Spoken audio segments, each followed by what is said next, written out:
یہودیوں کا دعویٰ ہے کہ ذوالکفل علیہ السلام حضرت حزقیل علیہ السلام یعنی حزقیل کا لقب ہے، جو نبی تھے اور بنی اسرائیل کی اسیری کے زمانے میں مبعوث فرمائے گئے۔ بائبل کے مطابق جب بخت نصر نے یروشلم پر حملہ کیا تو اس نے وہاں کے ہزاروں یہودیوں کو قیدی بنا لیا اور انہیں بھیڑ بکریوں کی طرح ہانک کر عراق لے گیا، جہاں دریائے خابور کے کنارے ایک نئی بستی آباد کی جس کا نام تل ابیب رکھا۔ وہ یہودی وہاں کئی دہائیوں تک قید رہے اور اسی قید کے دوران حضرت حزقیل علیہ السلام کو نبوت سے سرفراز فرمایا گیا۔ یہی وجہ ہے کہ بائبل میں صحیفہ حزقیل تو موجود ہے لیکن حضرت ذوالکفل کے سلسلے میں خاموش ہے۔ ناظرین، ذوالکفل کا لفظی معنی صاحب نصیب ہیں، تاہم اس کا ایک مطلب حق و انصاف کے ساتھ کفالت کرنے والا بھی ہے۔ حضرت مجاہد رحمۃ اللہ علیہ سے منقول ہے کہ حضرت ذوالکفل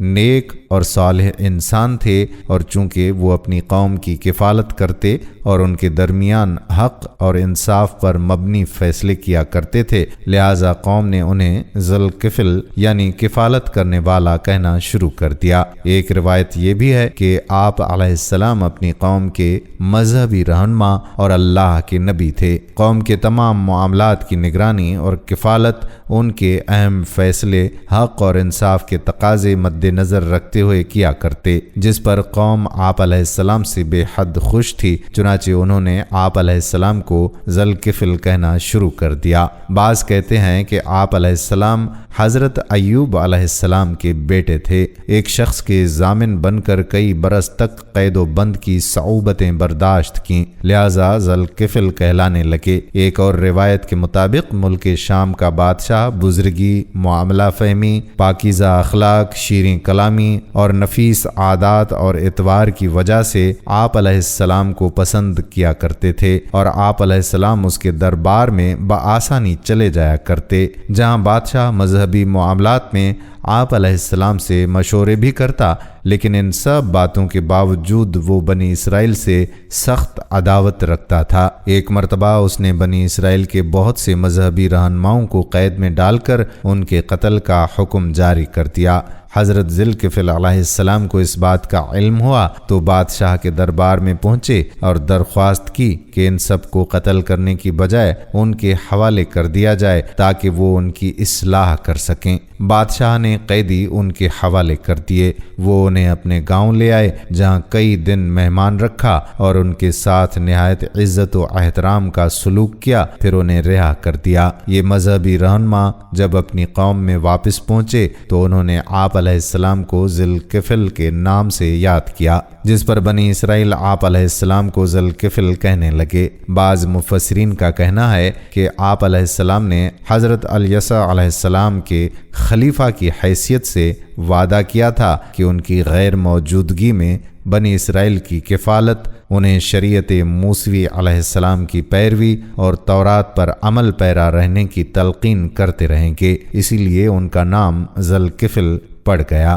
ابن جریر رحمۃ اللہ علیہ نے مشہور مفسر حضرت مجاہد رحمۃ اللہ علیہ سے ایک قصہ نقل کیا ہے، اور ابن ابی حاتم نے حضرت عبداللہ بن عباس رضی اللہ تعالی عنہ اور حضرت ابو موسیٰ اشعری رضی اللہ تعالی عنہ سے بھی اسی سے ملتے جلتے بعض آثار نقل کیے ہیں، جن کی سند منقطع یعنی ان دونوں بزرگوں اور ان سے روایات کرنے والوں کے درمیان کچھ نام نہیں ہے۔ ایسی سند کو اصلاح میں منقطع کہا جاتا ہے۔ بہرکیف حضرت مجاہد رحمۃ اللہ علیہ نے لکھا ہے کہ جب حضرت الیسع ضعیف ہو گئے تو خواہش ظاہر کی کہ کاش اپنے مرنے سے پہلے کسی ایک نیک اور صالح شخص کو اپنا خلیفہ مقرر کر دیتا تاکہ وہ میرے بعد دین کے جملہ معاملات بخوبی پورے کر پاتا، اور میں اپنی موجودگی میں اس کی تربیت بھی کر دیتا تاکہ مرنے سے پہلے بنی اسرائیل کی فکر سے آزاد ہو جاتا۔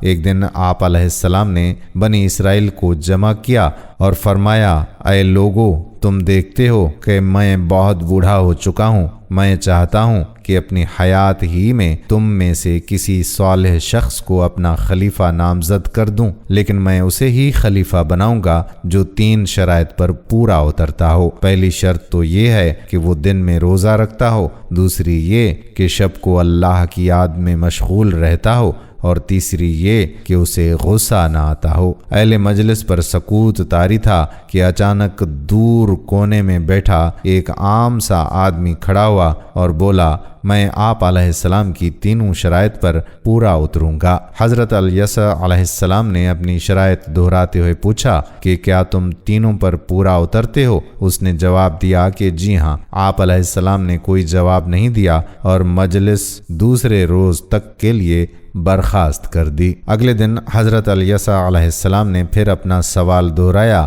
مجموعہ خاموش تھا۔ وہی شخص کھڑا ہوا اور بولا، میں آپ کی شرائط پر قائم رہنے کا عہد کرتا ہوں۔ لہٰذا حضرت الیسع نے انہیں اپنا خلیفہ بنا لیا اور وہ شخص حضرت ذوالکفل تھے۔ ناظرین، ابلیس مجلس کے ایک کونے پر بیٹھا یہ سب کچھ دیکھ رہا تھا۔ اس سے برداشت نہ ہو سکا، چنانچہ اپنے کارندوں کو حکم دیا کہ ذوالکفل علیہ السلام کو راہ راست سے ہٹانے کی بھرپور کوشش کرو، لیکن جلد ہی وہ سب ناکام ہو گئے۔ تو پھر ابلیس نے یہ کام خود اپنے ذمے لے لیا۔ حضرت ذوالکفل علیہ السلام کا دوپہر کو تھوڑی دیر قیلولے کا دستور تھا۔ ایک دوپہر ابلیس بوڑھے فقیر کے بھیس میں نہایت پرانگدہ حالت میں حضرت ذوالکفل علیہ السلام کے مکان پر جا پہنچا۔ ابھی آپ علیہ السلام اپنے بستر پر آرام ہی کی غرض سے لیٹے تھے کہ ابلیس نے دروازہ کھٹکھٹایا۔ آپ علیہ السلام نے پوچھا کہ کون ہے؟ ابلیس بولا، میں ایک مظلوم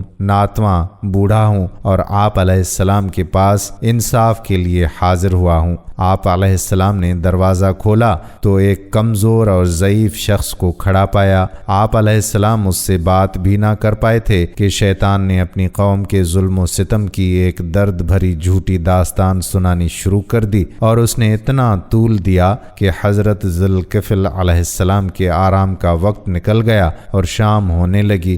آپ علیہ السلام نے اسے تسلی دیتے ہوئے فرمایا کہ اچھا، ابھی جاؤ اور شام کو مجلس عدالت میں آنا، تمہاری داد رسی کی جائے گی۔ شیطان چلا گیا۔ شام کو مجلس عدالت میں آپ علیہ السلام اس بوڑھے کا انتظار کرتے رہے، لیکن وہ نہ آیا۔ صبح کی مجلس میں پھر آپ علیہ السلام کی نظریں بوڑھے کو تلاش کرتی رہیں، لیکن آپ علیہ السلام دوپہر کو جیسے ہی بستر پر محو آرام ہوئے، دروازے پر دستک ہوئی۔ دروازہ کھولا تو پھر بوڑھے کے روپ میں شیطان موجود تھا۔ آپ علیہ السلام نے نہایت نرمی سے کہا کہ تمہیں مجلس عدالت میں بلایا تھا مگر نہیں آئے۔ بوڑھے نے بڑی لاچارگی سے کہا، اے خلیفہ، میری قوم بڑی خبیث ہے۔ انہیں جب پتہ چلا کہ آپ علیہ السلام مجلس میں فیصلہ کریں گے تو ڈر گئے اور مجھ سے میرا حق دینے کا وعدہ کر لیا، لیکن ابھی جب میں ان کے پاس گیا تو وہ وعدے سے مکر گئے۔ حضرت ذوالکفل علیہ السلام نے کہا، اچھا ٹھیک ہے، آج شام آ جانا تاکہ تمہارا حق تمہیں دلوایا جا سکے۔ اس دوپہر بھی بوڑھے نے آپ علیہ السلام کو باتوں میں لگا کر قیلولہ نہ کرنے دیا۔ شام کو آپ علیہ السلام اس کے منتظر رہے، لیکن وہ نہ آیا۔ 2 دن تک آرام نہ کرنے کی وجہ سے آپ علیہ السلام پر نیند کا شدید غلبہ تھا، چنانچہ تیسرے دن دوپہر کو نیند نے آپ علیہ السلام کو عاجز کر دیا تو گھر والوں سے کہا کہ آج قیلولے کے وقت دروازہ ہرگز نہ کھولیں۔ تاہم آپ علیہ السلام بستر پر دراز ہوئے ہی تھے کہ وہ بوڑھا پھر موجود ہوا اور دستک دی۔ اہل خانہ نے کہا کہ خلیفہ کا حکم ہے، دروازہ نہیں کھلے گا۔ بوڑھے نے کہا، میں 2 دن سے اپنے معاملے کے لیے آ رہا ہوں، مجھے خلیفہ نے آج دوپہر خود بلایا ہے، لیکن گھر والوں نے دروازہ نہیں کھولا۔ بوڑھے نے کچھ دیر تو توقف کیا، پھر اپنے شیطانی عمل سے گھر کے اندر داخل ہو گیا اور کمرے کے دروازے پر دستک دینے لگا۔ آپ علیہ السلام نے جب دروازہ کھولا تو سامنے بوڑھے کو کھڑا دیکھا۔ اس پر آپ علیہ السلام نے گھر والوں سے کہا کہ میں نے تو منع کیا تھا کہ آج دروازہ نہ کھولنا۔ گھر والوں نے جواب دیا کہ اللہ کی قسم، ہم نے دروازہ نہیں کھولا۔